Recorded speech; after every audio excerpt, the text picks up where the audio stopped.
What's going on, everybody? I'm Russell Simon. I'm Mark Donatelli. Here for another edition of Simon Says on the Mark. And Mark, with the Knicks season basically a foregone conclusion right now, Game 4 wrapping up as we speak, there are definitely a lot of things that stand out from the series of cataclysmic failures that were the Knicks playoff series again.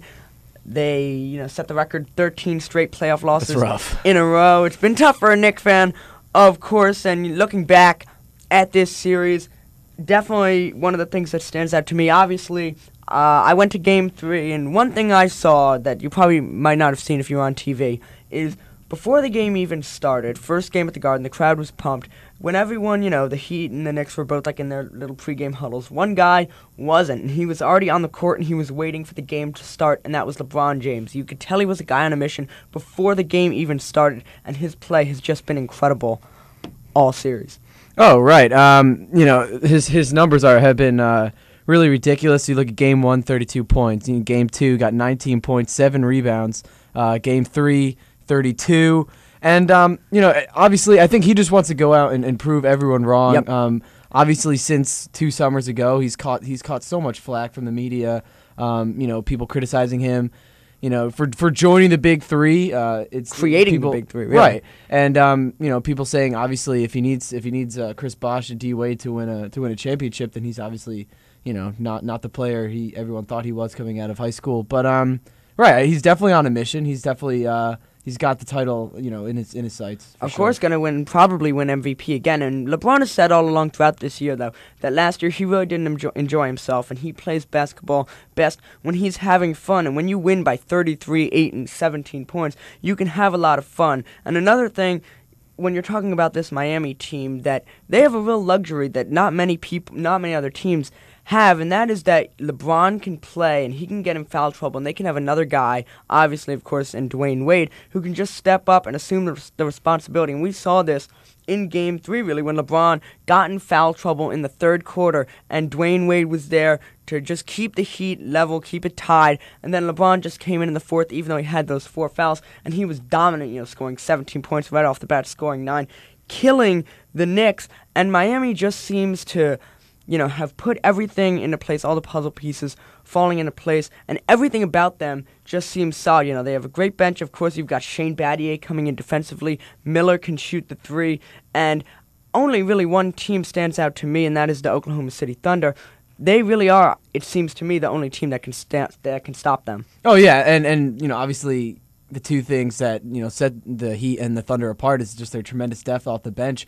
But when you're looking at the Knicks from a Knicks perspective, it just looks to me that they're a deer in the headlights. I think just from Game 1 you could tell they were just happy to be there to begin with. Yeah. They made a great run in the last few months, but once they hit the playoffs, just everything fell apart. I think after Game 1 it was pretty clear that this. Oh yeah, and I think even before the season started, but I think you would have liked to have seen. You would have liked to have seen at least a different start to the series, and I think it's going to be really interesting. What are they going to do moving on?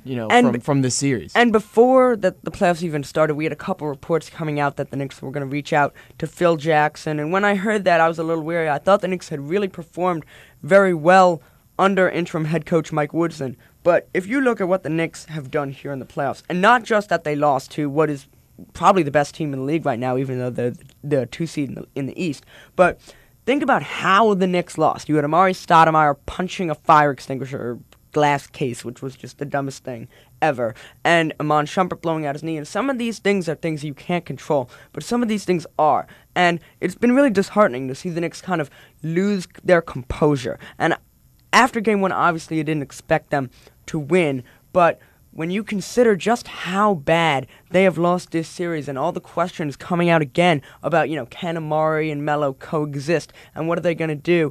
And these are a lot of questions that you don't really want to have. And when you consider the success that the Knicks have had this year, and there have been some good moments, you had Linsanity, Melo was playing great for a point. When you're going into the off-season, you don't want to have all these distractions and all these questions, and I feel like for the Knicks, there's totally more questions than answers going into the off-season. I find it funny, especially since it's New York again. If you remember a couple of years ago with the Yankees, Kevin Brown punching a clubhouse wall, and then you get pretty much the same thing again with Amari a couple days ago. He couldn't have just thrown his phone like any normal person. Right, and obviously he can afford to buy himself a new one, but With the New York media, it's relentless, and I think with the Knicks moving forward, it's going to be tough because I don't know if you mentioned this before, but their payroll is really already up there, and they have no first-round draft. They don't have a first-round draft pick this year, so what are you going to do? You're going to have to move some guys that have been staples in the lineup for the past at least for the past 2 seasons.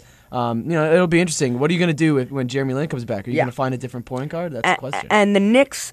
There's another interesting point here because they amnestied Chauncey Billups last year, and so they lost their amnesty clause. They don't have a lot of cap space. They got very lucky this year with Jeremy Lin because they signed him for very little money. Novak's a free agent. He's probably going to walk because he just did nothing against Miami and was very disappointing against an athletic, defensively sound team that refuses to leave him wide open. But this is a Knicks team that doesn't have a lot of the flexibility to get better and upgrade. This is a team you've got to imagine that is going to go forward with the team they have. And with that, you have a lot of questions, especially about your 2 superstars. And I say that, kind of sarcastically because you look at Amari Stoudemire and the way that he has played, he is totally not a superstar anymore at this league. And I really don't know next year if he's going to be able to come back and be more aggressive and agile. He looked really old and really slow. And I think, considering how he played in the playoffs, there's going to be opening up a can of worms here where can Amari and Melo play together.